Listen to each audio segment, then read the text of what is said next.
Hey guys, welcome back. I wanted to give you guys some tangible tips that you can use towards your journey of self forgiveness. So, I wanted to give 6 quick tips that you can do yourself.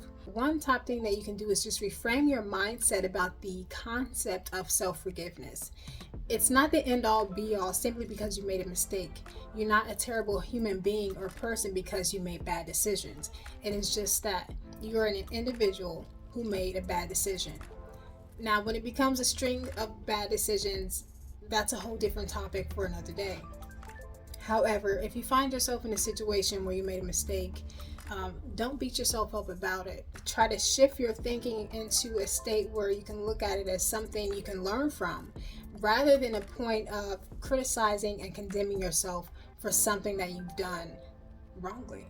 And so during that process, it may be hard and it may be difficult, but you can look at the situation and say, how can I discover hope from this situation full of pain?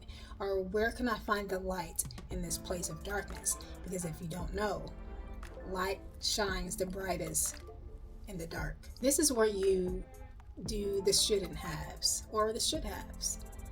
I should have done this. I should have done this. I shouldn't have done this. I shouldn't have done that. This is basically you shoulding on yourself. Shoulding. So this is very common. This becomes an approach to things when you start to dwell on the decisions that you have made. It can be very difficult to go through the process of forgiveness when you are placing extra judgment on yourself and placing the additional shame. It becomes like a heavier burden, and it can become so cloudy. It's like a big ball of negative energy, or this big ball sucking the energy from yourself and make it harder for you to move forward. Take this as an opportunity to learn from your mistakes. Responsibility. You did what you did. The mistake has been made. Acknowledge what happened. This is a hard pill to swallow, and this can actually lead to feelings of guilt, hurt, shame, and regret, which goes on to the next step, remorse. This is where you start feeling all those yucky things that we typically want to run away from: the hurt, the pain, the guilt, that shame, that anxiety. These are the feelings that you actually want to sit in intentionally, rather than doing what you want to do, which is run. So when you run away from things like this, that becomes your habit and your pattern of handling difficult situations. So when it comes to owning and taking responsibility for what has happened in the remorse stage, when you sit in the pain that you are feeling, it allows you to build those muscles with your emotions and your feelings, and it also helps you to strengthen the resilience within you. And so maybe another time or something else will come up when you've done something and that could be considered a mistake, yet you know that from your previous experience, when you sit in your feelings and you feel the aches and the pains that are the results of what has taken place, you know that in that moment it hurts, but it is not permanent and it does not last unless you dwell on it. But when you don't dwell, it is something that you know will eventually pass. So just know it may hurt for a moment, but it is not always, it is not permanent. So the next is restoration. And so these are actually 4 R's and combined with these 6 steps. So we had responsibility, we had remorse, now we have restoration. So this is the piece where you get to make amends and actually go into the active step of forgiveness. Now, this may not only include forgiving yourself, this can include forgiving others that may have been involved in the process as well. Whew. Take a deep breath. Nobody said that this process would be easy. However, as mentioned before, if you want to run or possibly avoid doing this step, the situation and the story will never change.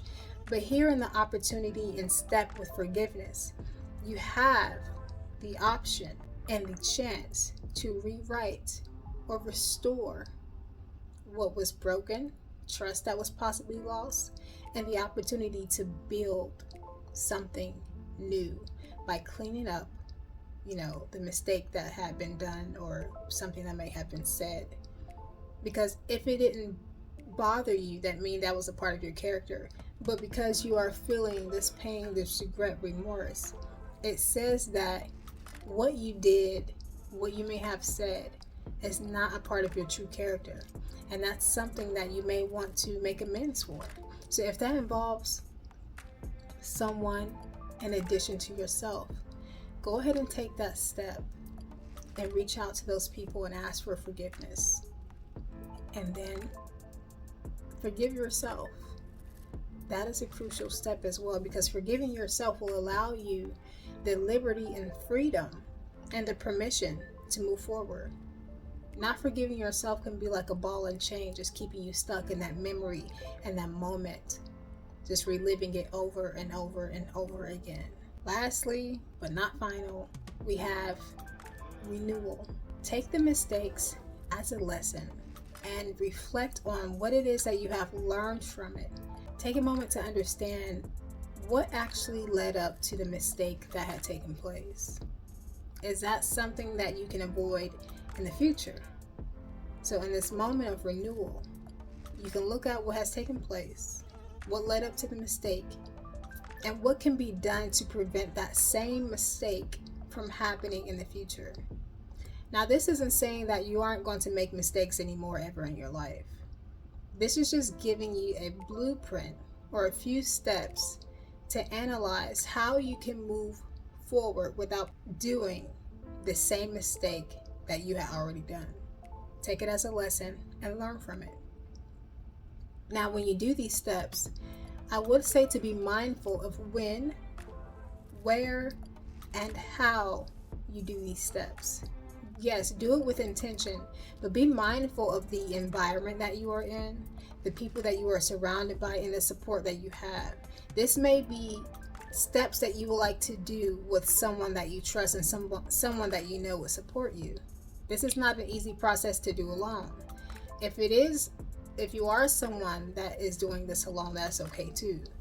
Just be mindful to create a space that's comfortable and safe for you. You may not necessarily want to do this with a lot of people around you.